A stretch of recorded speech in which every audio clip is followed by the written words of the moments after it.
Georgia. Hi, this is Willie Nelson, and I need your help. Alcohol prohibition didn't work in the 20s, and marijuana prohibition isn't working today. It's time we stop arresting law-abiding citizens because they prefer marijuana over alcohol. Nearly 2,000 Americans are arrested every day on marijuana charges. We're unfairly destroying the lives and careers of hundreds of thousands of people each year simply because they smoke marijuana. These are not criminals. They're average citizens like you, good neighbors who work hard, raise families, pay taxes, and contribute to their communities.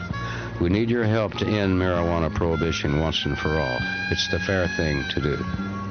For more information, contact NORML, the National Organization for the Reform of Marijuana Laws. Call toll-free 888-67-NORML or visit their website at norml.org. You want answers? I'm as mad as hell, and I'm not going to take this anymore. You want answers? You have offended my family. I think I'm entitled. You want answers? I want the truth. And you have offended the Shaolin Temple. You can't handle the truth. Surely you can't be serious. I am serious. And don't call me Shirley. Radical Rant. Yesterday we told you about the story of Jared Loughner, the shooter in Arizona who attempted to assassinate Gabrielle Giffords, the congresswoman from Arizona, and ended up killing 6 people, wounding many others as he fired into the crowd. On yesterday's rant, we talked about this as well, and how his high school classmate, a former high school classmate named Grant Weens, was reported by the Associated Press as saying Loughner seemed to be floating through life and doing his own thing. Quote, sometimes religion was brought up or drugs. He smoked pot. I don't know how regularly, and he wasn't too keen on religion from what I could tell, end quote. And then from Huffington Post, I gathered some comments. I found people saying, another endorsement for the medical marijuana lobby, I'm sure. And as I've been looking around the net and through Twitter and Facebook over the past 48 hours, I'm seeing more and more being echoed in comments and in some media reports of, Loughner was a pothead. He smoked pot, and how that caused him to be schizo, or that caused him to go nuts. And we'll talk more about the actual mental health angles on this on tomorrow's show when we talk with Dr. Mitch Earlywine in Cannabis Science. It's a subject we've covered very much in depth, cannabis and schizophrenia. But I want to talk about this report that's coming out of Mother Jones magazine, and this is something that I've updated up on the original post at stash.normal.org.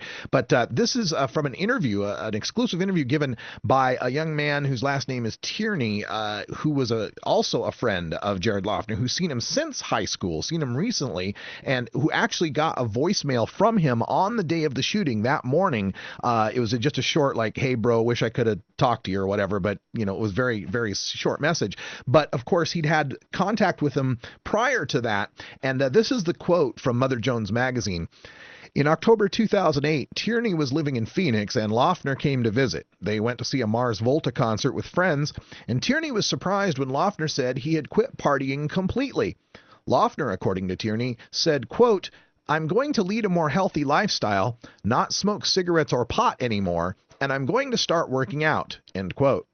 Tierney was happy for his friend. I said, dude, that's awesome. And then the next time I saw him, he was 10 pounds lighter. Tierney never saw Loughner smoke marijuana again, and he was surprised at media reports that Loughner had been rejected from the military in 2009 for failing a drug test. He was clean. I saw him after that continuously. He would not do it. After Loughner apparently gave up drugs and booze, quote, his theories got worse, Tierney said. After he quit, he was just off the wall, end quote. And Loughner started to drift away from his group of friends about a year ago. Now, when Dr.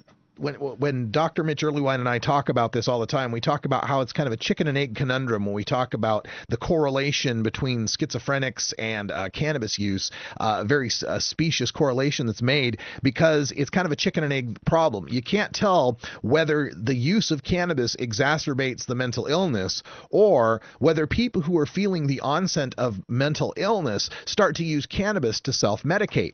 Well, this sounds like a case of a guy using cannabis to self-medicate. medicate. He was clean, but after he quit, he was just off the wall. Perhaps it was cannabis was the only thing that was keeping this man somewhat level-headed and definitely inhibiting his tendencies toward violence. We know that cannabis has that effect on people. And this also goes to talk about the mental health care in this country, or should I say the lack of it. This guy obviously didn't have much to turn to. The college said that he would need some help, but he obviously didn't get the help that he needed. And so many people in this country turn to cannabis because they don't have another option. You know, we're not all people that can go and spend $175 an hour to speak to a psychotherapist. A lot of people, the only option they have is turning to cannabis, and that's what I'm seeing in this Mother Jones quote. So I encourage everyone to check that out on our blog at stash.normal.org. Now, another thing that happens in these debates is that, or in these issues that happen like this, is we get the comments of people that are surfing around the net looking about this issue, people who believe that the marijuana may have caused Loughner to go off his rocker and on a rampage, and they show up on the stash from time to time, and I like to share them with you. A little bit of reefer madness thrown in here to the radical rant, but this comes from a commenter named Donna, who comments on the blog, quote, "Marijuana is a drug, a mind-altering drug. If it were not, nobody would smoke it. People smoke it to escape thinking and life. It definitely is hazardous to your health and is not good for any medical reason. If you are suffering with cancer, pot is not the answer. It will only ensure you die from cancer, as pot smoking causes cancer. More carcinogens in pot than cigs. Just because it's natural, and most is treated, does not mean it's harmless. That is a stupid argument some potters use." Potters, like people who are making ceramics now. Harry Potter? Harry Potters, I don't know. Colonel Potter from MASH? I don't know. Anyway, that is the stupid argument some potters use. Well, God would not have made it if we were not supposed to smoke it. You can smoke any herb out there, and it does not mean you should. I have been a pot smoker in the past and can admit how it F's you up big time. You lose feelings, emotions. You become a zombie. Strains! You become a zombie, not caring about others or yourself or life in general.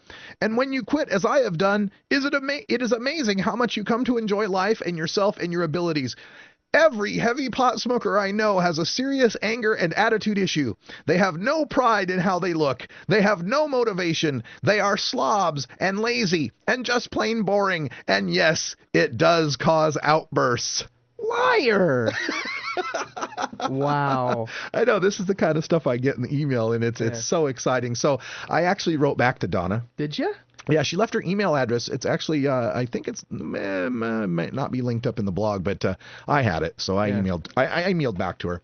It's also up on the blog. You can see my reply.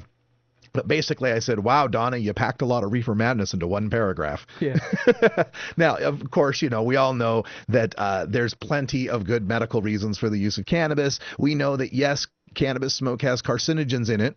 Vaporization doesn't, but cannabis smoke has carcinogens in it. Yet, people that smoke cannabis, as according to Dr. Donald Tashkin in a 30-year meta-analysis, found that they have less incidence of head, neck, and lung cancer than people that don't smoke at all. Yes, there are carcinogens in cannabis smoke, but there's also THC in cannabis smoke, and THC has been proven to have anti-tumoral properties. It seems to mitigate the cancer that would have been caused by the smoke that you're inhaling. What's the other thing that I have to get in here? The zombie part. It F's you up big time. You lose emotions, feelings. You become a zombie. You don't care about yourself or your life. Well, Donna, I'm sorry it didn't work for you, right? And there are people for whom cannabis has this effect. It zombifies them. It's not good for them. If it's not good for you, great. Don't use it. Donna, I completely agree with you that you should not use cannabis. But you shouldn't be locking us up, because I have pride in my appearance. I'm a hard worker. I'm not lazy. I am definitely not boring. Yes, I do have my outbursts, but they seem to be pretty well controlled and capitalized upon, so I don't see what the problem is. Well, Donna emailed me back. Can you believe that? I got an email back from old Donna, and she just continued on to say that anything that is mind-altering is not good.